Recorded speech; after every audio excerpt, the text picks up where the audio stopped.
guys here, Watcher of Realms. Welcome to the video. Glad to have you all here with me today. Send some love, some positive vibes your way, especially if you need them out there today. Specifically, the folks out there in Florida or around the range, or the path, I should say, of these back-to-back hurricanes, Hurricane Milton right now. Oh, my thoughts and prayers are with you guys. I wish there was more that I can do. You kind of feel helpless, but absolutely devastating to see the news and to watch the news right now, at least at the time of this recording.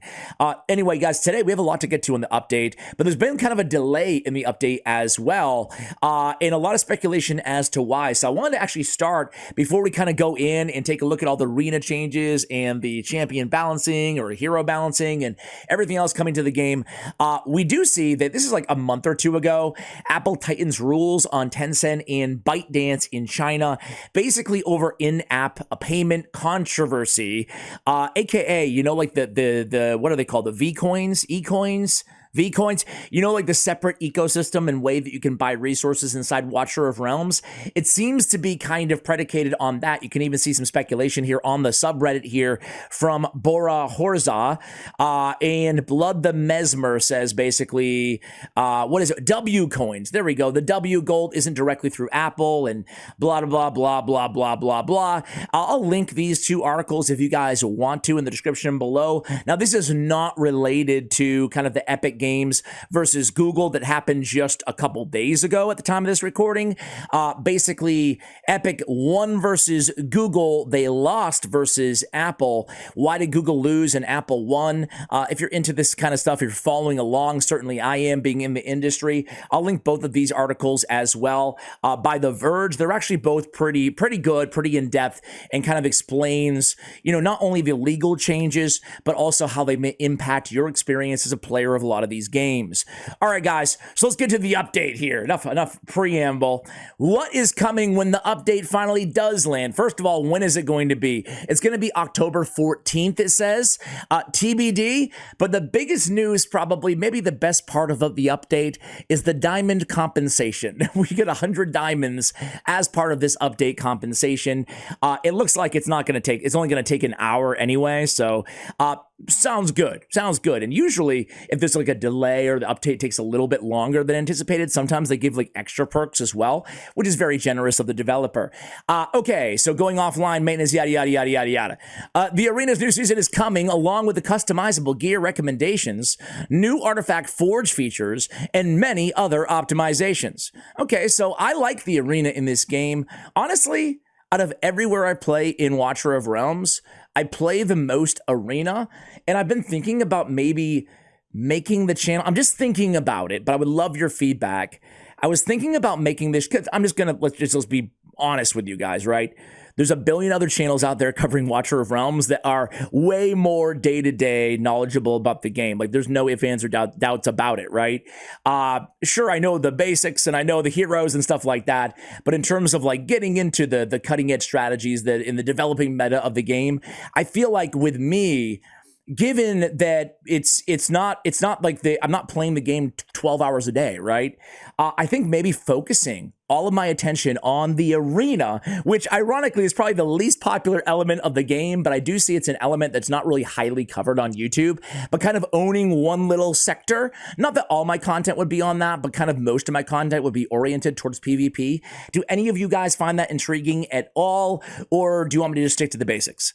All right, here we go. Arena update. With that said, new season rules. A season now consists of 12 weeks. A specific duration can be viewed on the arena in-game. At the end of the season, there will be a season calculation that provides more rewards based on your rank and reduces more rank points than regularly weekly calculations. They're adding an Apex shop with corresponding Apex coins.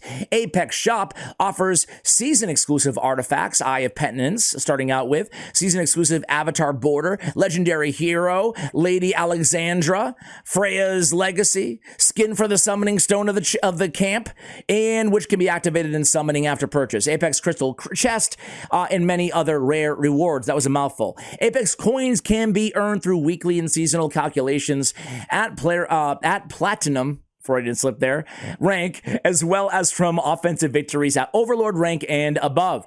I want to ask you guys out the gate here, are any of you in, how many of you guys are even in Overlord? Do you even care about the arena? I started caring about the arena just for the shop, and then I started getting into optimizing my teams. Anyway, I digress. New feature, bonus points reward for winning streak. Cool. Number 4, increase weekly calculation rewards for Platinum 3 and above. Weekly calculation rewards for basically the end of week instead of calculation. Platinum 1, 2, 3 now include rare summoning crystals. Sign me up. Fantastic. Weekly calculation rewards for Platinum 3 and above now include Apex coins. Reduce the price for the first few arena permit purchases each day. Fantastic. The arena kind of refills or whatever. Optimize the method for hiding BP of Overlord rank and above. Okay. And then adjusted the Apex Overlord rank in the arena to include only the top 300 players. All right. I actually like all of these changes, okay? They have like a new Apex chest or something like that in the shop. I think it's absolutely worth purchasing. You'll see that in the new Dwarven Association. So I think the value is absolutely there. These coins seem to be great, and I love that they're adding another currency to give more value to PvP. What about you guys? Any people not a fan of that? Let me know in the comments below. We have the balancing. Anora, I'm not going to read all the balance changes because you guys you can read, right? Anora is getting a buff. Hex is getting a bond skill, okay? We have Nisandi is actually getting a Dispel. Really, really powerful buff for an epic hero that I actually was already a fan of, so that's really cool. Giselle is getting a much-needed buff as well. We have a bond skill as well for... Is this for Gazelle? For Celine. Okay, oh, I get it. Celine and Gazelle. There we go, there we go. Praetus.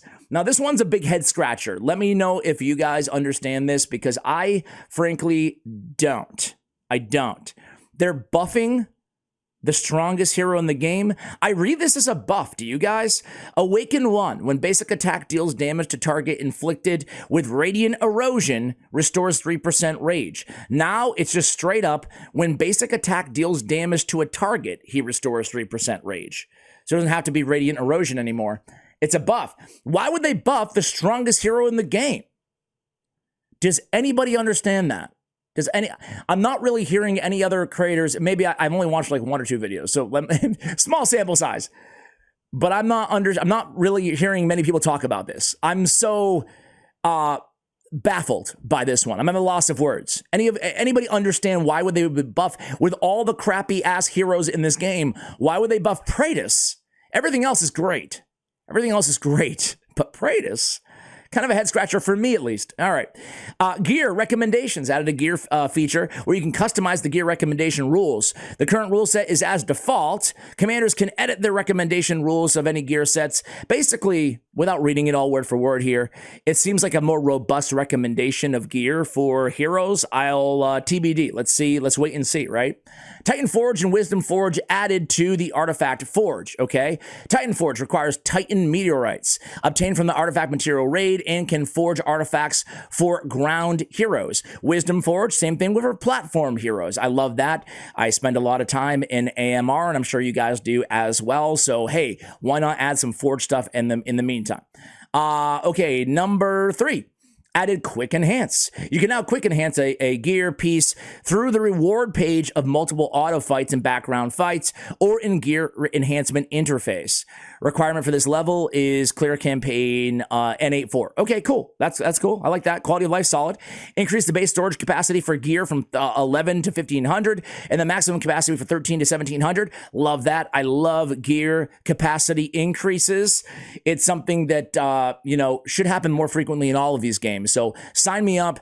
I don't know about you guys, but I've been at capacity and kind of trying to dig out for a long time in this game, right? Added a feature of filtering gear sets and sorting by customized conditions to gear plan. Cool. Basically optimized everything gear-wise, right? Added the feature of filtering your gear enhancement level in the gear filter. Okay. Improved the smoothness and frame rate of the gear interface. Fantastic. Stages. Added new stages to AMR. Stage 19 through 22 of Artifact Material Raider being added to the game. They have the Titan and the Wisdom Meteorites, which we already discussed, and they have ranging from 8 to 12 to 9 to 14 Mithril. I'm a big fan. I think that, I'm very curious on you guys. Have you cleared all the way to stage 18 of Artifact Material Raid right now? I have. It was one of the easier kind of dungeons, I want to say, so I'm excited for a new challenge there. What about you guys? Increase the drop quantity and rate of Smoldering Scale and Sanguine Fabric from Gear Raid 1, 2, and 3 in Gear Dungeon 1 and 2. Great. Increase the cost regen rate by 10% for all arena stages. Very interesting there. TBD on how that impacts, I guess, the arena stages. But I find that kind of an interesting move. I'm not against it or for it, but I want to see it in action. Arena monster stat adjustments, 15, 10, and 10%, excuse me, again, on magic resistance. That's interesting as well, scaling up the difficulty of the arena in general. Reduce, obviously, is going to be equal for everybody, but it is interesting how they're making it more difficult. But I guess in a way, that does kind of make sense because they're adding a bunch of new gear, new levels, new, basically with the forge. So adding the difficulty or upping the difficulty does make sense because the PvP in this game isn't strictly PvP. It kind of is, but it's also kind of a race and survivability check against mobs. So you have to scale those mobs up periodically throughout time. So I'm actually in favor of that move, but again, we'll test it out when we actually have it in game. Reduce the difficulty of defeating Apocalypse 1 Titanic Ruins. Okay, Titanic Ruins Apocalypse 1 when advanced evolution is at 0 stacks, Death Saw's damage is reduced by 50%. Okay. When Semra reaches 9 stacks of it. So basically, Aegis hard modes hardening effect adjustment changes to a stackable buff, increasing by 1 stack each time it's cast. After being dispelled, starts stacking from 0 again. Petrification mechanic optimized. Monsters will be released from petrification after 60 seconds. And optimize the stage Deity Soleil, reducing the stage's requirement for Piercer lineups. Okay, sounds good.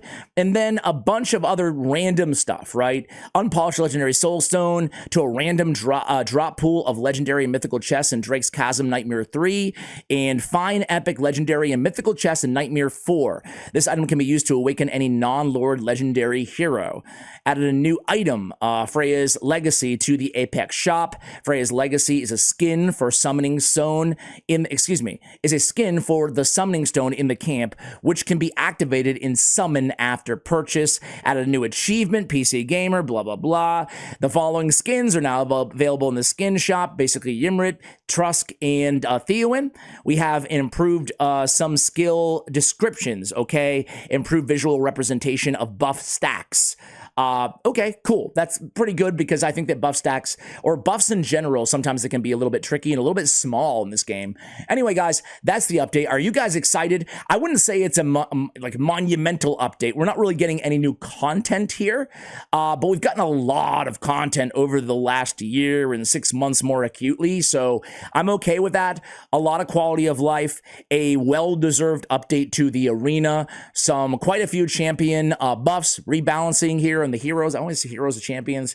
But that's about it. Let me know what you think of this update in general, guys. And I'll see you probably tomorrow with a summoning video. Much love, and as always, take care, guys.